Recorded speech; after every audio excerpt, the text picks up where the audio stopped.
Nagpupuri kami sa'yo, Panginoong Jesucristo.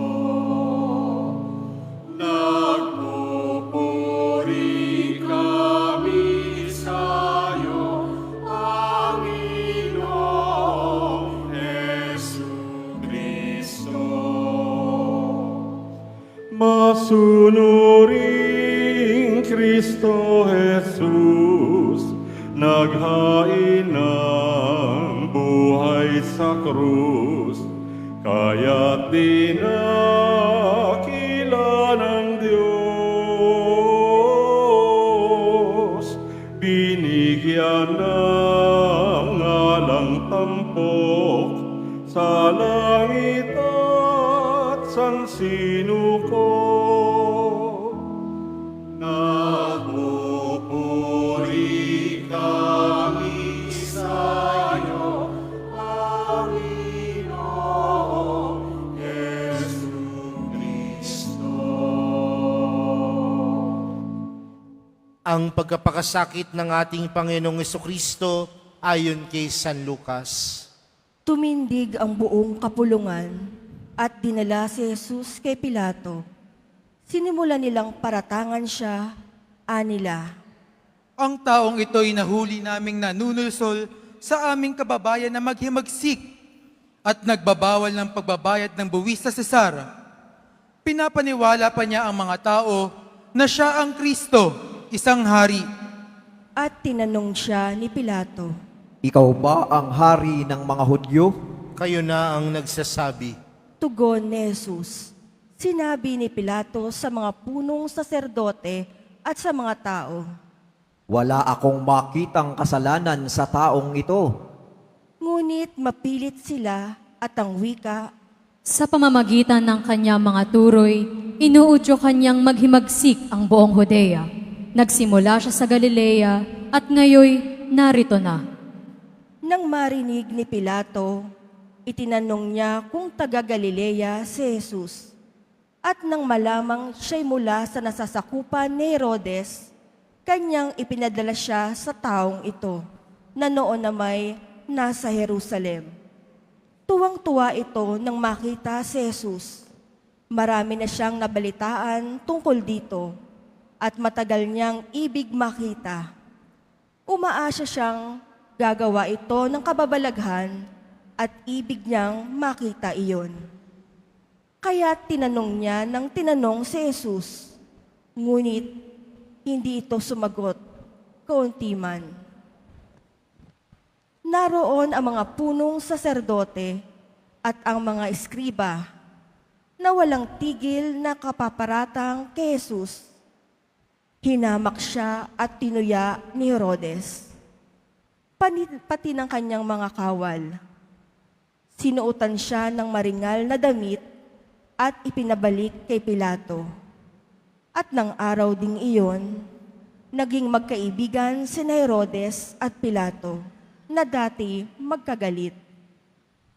Ipinatawag ni Pilato ang mga punong saserdote, ang mga pinuno ng bayan at ang mga tao, at sinabi sa kanila, Isinakdal ninyo sa akin ang taong ito sa kasalanang panunulsol sa mga tao. Ngayon, siniyasat ko siya sa harapan ninyo at napatunayan kong walang katotohanan ang mga paratang ninyo sa kanya. Gayon din si Herodes. Kaya si Jesus ay ipinabalik niya sa akin. Hindi siya dapat hatulan ng kamatayan. Wala siyang kasalanan, kaya't ipahahagupit ko lamang siya, saka palalayain. tuwing Paskwa, kinakailangang magpalaya ni Pilato ng isang bilanggo para sa kanila. Subalit, sabay-sabay na sumigaw ang madla. Patayin ang taong iyan! Palayain si Barabas! Nabilanggo si Barabas nang dahil sa paghihimagsik na nangyari sa lungsod at dahil sa pagpatay. Minsan pang nagsalita sa kanila si Pilato sa pagnanais na mapalaya si Jesus. Ngunit sumigaw ang mga tao, Pako sa krus! Ipako sa krus! Ikatlong ulit na sinabi sa kanila ni Pilato, Bakit? Anong ginawa niyang masama? Wala akong makitang dahilan upang siya'y ipapatay. Ipahahagupit ko na lamang siya at saka palalayain. dadapwat, lalo nilang ipinagsigawan na dapat ipako si Jesus sa krus. At sa wakas ay nanaig ang kanilang sigaw. Kaya't ipinasiya ni Pilato na pagbigyan ang kanilang kahilingan. Pinalaya nila ang taong nabilanggo dahil sa paghihimagsik at pagpatay. Ayon sa hinihingi nila at ibinibigay sa kanila si Jesus upang gawin ang kanilang kagustuhan. Nang nadala nila si Jesus upang ipako, nasalubong nila ang isang lalaking galing sa bukid. Ito'y si Simon na tiga Cirene. Pinigil nila ito at pinapasan sa kanya ang krus, kasunod ni Jesus. Sinusundan si Jesus ng maraming tao, kabilang ang mga babaeng nananaghoy at nananambitan dahil sa kanya. Nilingon sila ni Jesus at sinabi sa kanila, Mga kababaihan ng Jerusalem, huwag ninyo akong tangisan. Ang tangisan ninyo'y ang inyong sarili at ang inyong mga anak. Tandaan ninyo, darating ang mga araw na sasabihin nila, mapalad ng mga baog, ang mga sinapupunang hindi nagdalang tao, at ang mga dibdib na hindi nagpasuso.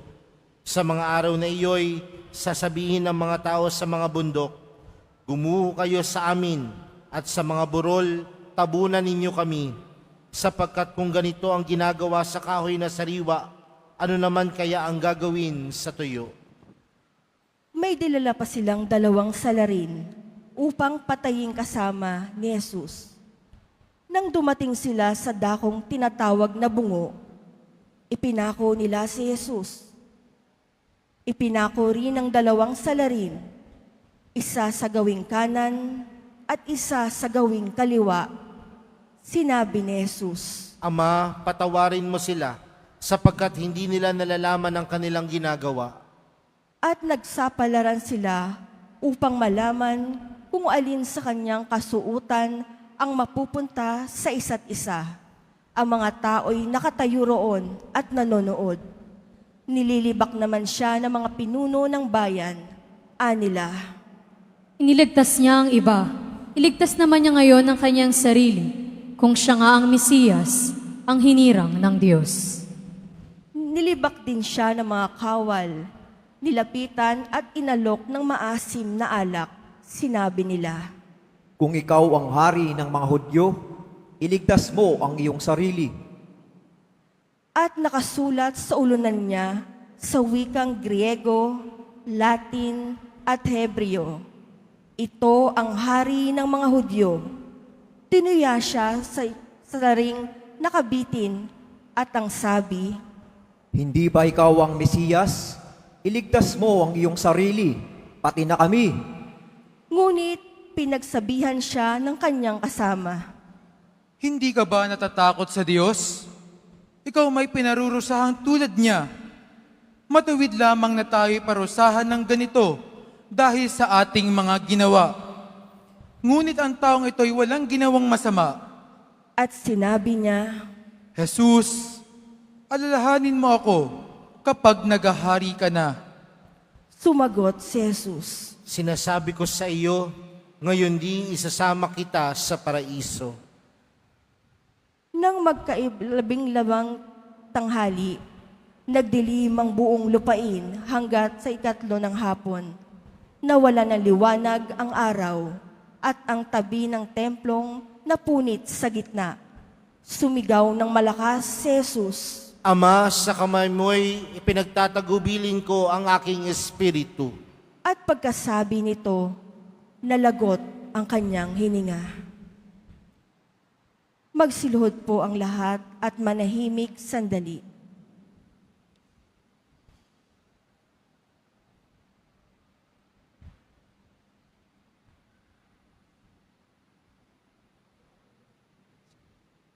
Magsitayo na po ang lahat. Nang makita ng kapitan ang nangyari, siya'y nagpuri sa Diyos. Tunay ngang matuwid ang taong ito. Sabi niya, ang nangyaring ito'y nakita ng lahat ng taong nagkakatipon at nagmamasid, at umuwi silang dinadagukan ang kanilang dibdib. Nakatayo naman sa di kalayuan ang mga kaibigan ni Jesus, pati ang mga babaeng sumunod sa kanya mula sa Galilea. Ang mabuting balita ng Panginoon. Pinupuri ka namin, Panginoong Hesukristo. Magsiupo muna po ang lahat.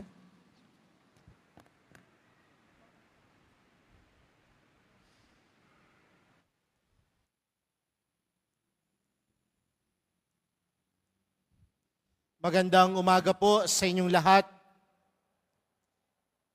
Parang mahina po, no? Magandang umaga po sa inyong lahat. Pwede niyo hubang batiin ng katabi ng magandang umaga. Mga kapatid, tayo ngayon ay pumapasok na sa tinatawag nating mga mahal na araw. At kung mapapansin po natin, bakit po kaya tinawag natin mga mahal na araw ang mga susunod na araw na ating gugunitain sa linggong ito? Sa Ingles, tinatawag po natin itong Holy Week. At kung itatranslate po natin ang Holy Week sa Tagalog, marahil pwede nating sabihing banal na mga araw. Pero sa atin, sinasabi natin, ito ay mahal na araw. Dalawa po ang kahulugan ng mahal. Una po sa lahat, kapag sinabing mahal, sa Ingles, ito yung tinatawag nating expensive. Bakit po ba mahal ang mga araw na ito? Mahal po ba kasi karamihan sa atin magbabakasyon at gagastos? Mahal ang pumunta ng Boracay? Mahal ang magbakasyon? Ganun po ba? Hindi po, mga kapatid. Dahil tandaan po natin, mahal ang mga araw na ito dahil hindi matutumbasan ng kahit anong salapi ang ipinagkaloob ng Diyos para sa atin. Dahil ang ipinagkaloob ng Diyos ay ang kanyang nag-iisang anak na magpapakasakit at mamamatay sa krus upang tayo'y tubusin sa ating mga pagkukulang at pagkakasala. Mahal ang mga araw na ito dahil sa mga araw na ito, ipinaramdam ng Diyos ang tunay niyang pag-ibig para sa ating lahat. Kaya nga, mga kapatid, sa pagpasok natin sa mga mahal na araw na ito, mapagtanto po natin na tayo bilang mananampalataya, mabigyan natin ito ng halaga. Dahil ang halaga nito ay pagpaparamdam sa atin ng Diyos yung kanyang lubos na pagmamahal at wagas na pagmamahal sa bawat isa. Tatlong bagay, mga kapatid, ang magandang mapagnilayan natin para sa araw na ito. Kung mapapansin po natin, mga kapatid, dalawa po ang ebanghelyong ating binasa para sa misa natin para sa linggong ito. Nung nasa likod po tayo, napakinggan po natin kung paano pumasok si Jesus, matugumpay na pumasok si Jesus sa bayan ng Jerusalem. At paano tinanggap ng mga tao ng Jerusalem si Jesus. Ang iba sa kanila ay nagwagayway ng palaspas na ginagawa ng bawat isa sa atin. Tama po ba? Nagwawagay ng palaspas at sumisigaw, Hosana, anak ni David, nagbibigay papuri, nagbibigay parangal kay Jesus. Pero isang malaking kabalintunaan, mga kapatid, na yung mga taong sumigaw ng Hosana, anak ni David, ang siya ding mga taong nagsabing ipako siya sa krus. Napakalaking kabalintunaan na sa simula pa lamang dahil maraming mga kababalaghang ginawa ang Panginoon, nagsisigaw sila, Hosana sa anak ni David. Pero nung nakita nilang si Jesus ay hinuli, tila iniwan nila ang Panginoon. Iniwan nila si Jesus. Kaya nga, mga kapatid, meron po kayong mga palaspas, tama po ba? Pagkatapos po ba ng linggo ng palaspas, saan nyo po ilalagay ang mga palaspas na yan? Saan po? Sabi ng ilan, Father, ilalagay ko to sa bintana para hindi kami pasukin ng aswang. Tama po ba? Mali ho. Ano? No, ang iba naman, sasabihin niya, Father, lalagay ko po ito sa labas ng pintuan namin para bawal mangutang ang kapitbahay. Pero mga kapatid, oras na nilagay po natin ang mga palaspas na ito sa ating tahanan. Nangangahulugan po ito, mga kapatid, na tunay nating tinanggap ang Panginoon. At sa pagtanggap natin sa Panginoon sa ating tahanan, nangangahulugan din po na hindi natin siya iiwan. Nangangahulugan din po na sasamahan natin si Jesus. Hindi lang sa oras na siya ay masaya, puno ng kaligayahan. Dahil kailanman, mga kapatid, ang Diyos, ang mahal na pong Jesus Nazareno, sinasamahan tayo hindi lang sa mga oras na tayo ay maligaya. Bagkus sa mga oras na tayo ay nadadapa, nagkakasala, nalulungkot, puno ng pigati ang buhay, kasama natin si Jesus. Bakit? Dahil mahal tayo ng Panginoon. Dahil ang pagmamahal ng Panginoon, hindi nangiiwan. Dahil patuloy niyang ipinapaalala sa atin, walang nagmamahal na nang-iiwan. Walang umiibig na nang-iiwan. At mga kapatid, si Jesus, samahan natin dahil kailanman sa buhay natin, sinasamahan tayo ng mahal na pong Jesus Nazareno. Pangalawang bagay, mga kapatid, kung mapapansin po natin, kapag pumapasok po ang mga mahal na araw, laging nababagabag ang ating mga konsensya. Tama po ba? Madalas kapag nakikita natin yung mga senakulo, ang kwento ni Jesus na siya ay pinahirapan, hinagupit, duguan, pinako sa krus, kinoronohan ng tinik. Di ba nababagabag yung ating konsensya? At madalas sinasabi natin, nakakaawa naman si Jesus. Pero mga kapatid, tandaan po natin, hindi naman nangangailangan ng awa ang Diyos. Sino ang nangangailangan ng awa? Tayo. Kaya nga doon sa ating ibanghelyong napakinggan, ano ang sinabi ni Jesus sa kanyang ama? Ama, patawarin mo sila sapagkat hindi nila alam ang kanilang ginagawa. Sa mga oras na hindi natin alam ang ating ginagawa, yan ang mga pagkakataon na tayo ay nagkakasala. Sa mga oras na hindi natin alam yung ating mga ginagawa, yan yung mga pagkakataon na hindi natin napapansin, nakakasakit na tayo ng ating kapwa. Sa mga oras na hindi natin alam ang ating ginagawa, yan ang mga pagkakataong lugmok tayo sa kasamaan, lugmok tayo sa pagkakasala, lugmok tayo sa pamumuhay ng mali. Pero tandaan natin, ano ang panalangin ni Jesus? Ama, patawarin mo sila sapagkat hindi nila alam ang kanilang ginagawa. At ano ang pinapahiwatig nito? Na sa kabila ng ating mga pagkukulang at pagkakasala, nag-uumapaw ang awa ng Diyos. Tandaan mo, hindi kailangan ng Diyos ang awa natin. Tayo ang nangangailangan ng awa mula sa Diyos dahil tayo'y may pagkakasala. At panghuli, mga kapatid, sa pagkakasala, sa kabila ng ating pagkakasala, may ipinangako ang Diyos. At ano ang pangako ng Diyos? Ngayon din, dadaring kita sa aking paraiso. Sa kabila ng ating mga pagkukulang, sa kabila ng ating mga pagkakasala, ang bawat isa sa atin, dadali ng Diyos sa kanyang paraiso. At ganyan kabuti ang Diyos. Ganyan tayo kamahal ng Diyos. At ganyan nag-uumapaw ang Diyos. Sa napakadami nating pagkukulang, isasama niya pa din tayo sa paraiso. Kaya nga, pwede bang tanungin mo yung katabi mo, gusto mo bang pumunta sa paraiso ng Diyos? Parang ayaw ninyo. Tanungin po ninyo, gusto mo bang sumama sa paraiso ni Jesus? Tanungin mo, kailan? Mamaya o ngayon na?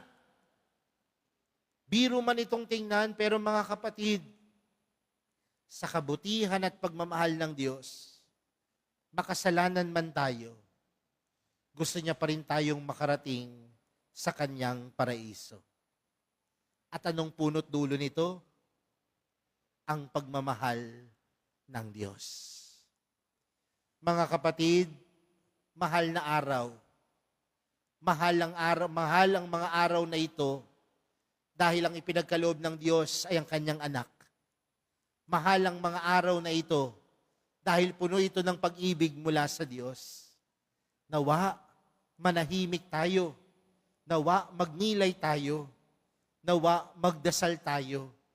Dahil sa mga oras na ito, tunay nating mapagtatanto ang pagmamahal, ang pag-ibig ng Diyos para sa ating lahat. Amen.